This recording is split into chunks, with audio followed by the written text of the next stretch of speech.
This is West African Voice Network.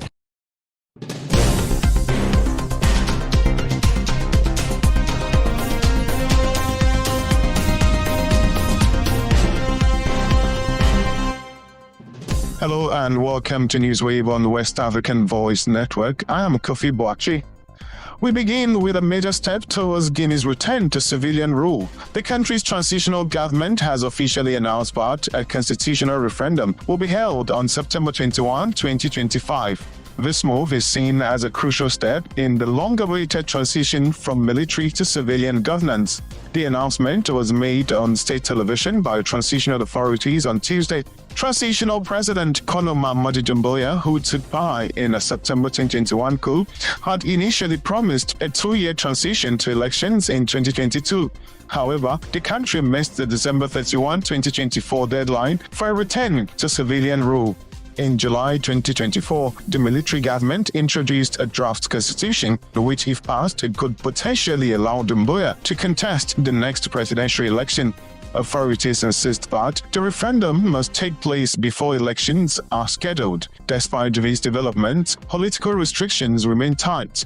Guinea's two former ruling parties are currently suspended, and the opposition Union of Democratic Forces of Guinea is under strict surveillance.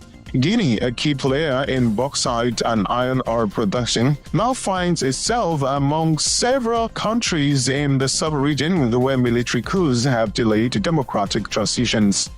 Turning to Burkina Faso, where transitional authorities are intensifying efforts against suspected threats to national security. The government has issued search warrants for 32 individuals accused of involvement in terrorism-related activities. Among those being actively pursued are high-profile figures such as journalist and former president of the Independent National Electoral Commission, Ahmed Newton Barry, former member of parliament, Marie de Doring, Aziz Jallo, journalist Abdoulaye Jallo, as well as activist Naim Touré, and Aminata Ouedraogo, also known as Aminata Rasho. The suspects were previously linked to what authorities described as a vast plot to destabilize the government in September 2024. The government is urging the public to provide any relevant information on their whereabouts as security forces continue their crackdown on perceived threats.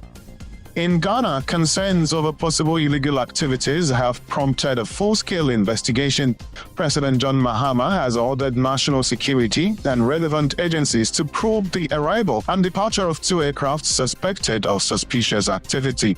The directive comes after the minority in parliament raised concerns that the 2 flights, an air ambulance and a private jet, may have been involved in drug trafficking or money laundering. Air Med Flight L823 and air ambulance landed in Ghana on March 20 and remained on the ground for 5 days without transporting any patient, raising suspicions. Meanwhile, a private jet, Antonov 12B, arrived on March 12 and left Ghana on March 25. The same day, the air ambulance also departed for Gran Canaria, Spain. The minorities ranking member of the Defense and Interior Committee, Johnny Tim Fojo, has called for thorough investigations to determine the purpose of these flights. In response, President Mahama has instructed security agencies to fully collaborate with Fojo and other key figures in the investigation. He emphasized that transparency and accountability remain essential in safeguarding Ghana's national security. Now to an alarming health situation in Ghana. A suspected outbreak of African swine fever has been reported in the Savannah and Eastern regions, sparking concerns among pig farmers and veterinary officials. The Ghana Health Service has confirmed that samples from affected pigs have been sent to the laboratory for urgent testing.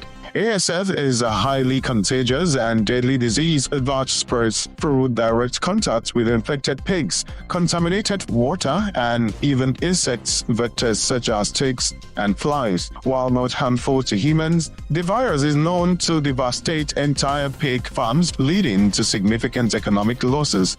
This is not the first time Ghana has faced an ASF outbreak. In 2023, a pig farmer in Kwewu, Akwabwa, lost pigs worth millions of Ghana cedis to the disease. Similarly, in September 2021, ASF was detected in 7 pig farms in the Jama North District, Bono region, killing around 200 pigs. Dr. Donald Joachim Dako, Bono Regional Director of the Veterinary Services Department, has warned that ASF can kill pigs within a week of infection, cause miscarriages in pregnant sows, and lead to the death of newborn piglets. Authorities are expected to decide on the next course of action based on laboratory results, with possible quarantine and disinfection measures to contain the spread of the virus. And that's it for today's edition of Newswave on the West African Voice Network. For more updates from across the region and beyond, visit wabn.org. Stay connected with us on X, Instagram, and Facebook at WABN News, and on TikTok and YouTube at West African Voice Network. I am Kofi Boachi. Many thanks for staying with us.